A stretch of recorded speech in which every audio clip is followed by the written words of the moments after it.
I started off the 80s working as a training manager, delivering government training schemes with a particular remit for people with disabilities.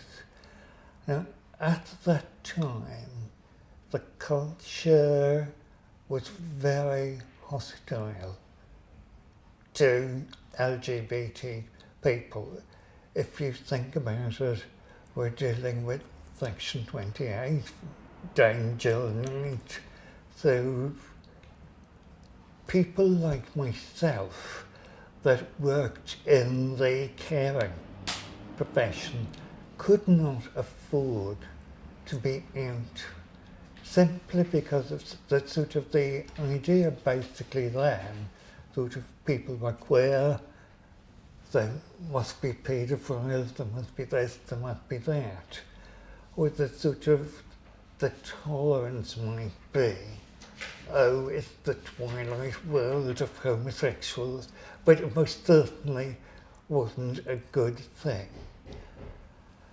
In my case, I didn't feel particularly under pressure, simply because people focused on the fact that I was deaf, disabled, that therefore not likely to be a sexual being at all. So there was no sort of, why aren't you married, so on and so forth. So in a way, it wasn't an issue. At the time, during the 80s, I was in a long-term relationship living with a guy who was totally without sight. That really brought home to me about the lack of access to sexual health or sexual health awareness for people with disabilities.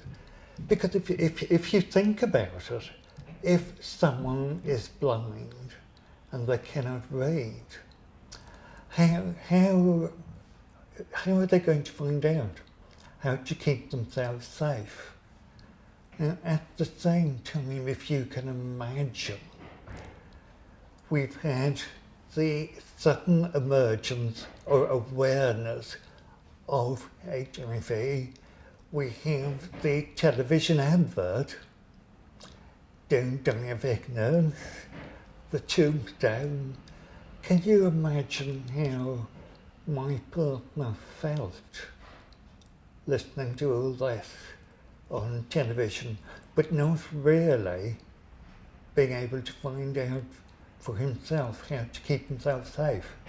He'd rely on me for information. We eventually separated, but in the 1990s, at the beginning of the 1990s, I really felt the need to do something about it.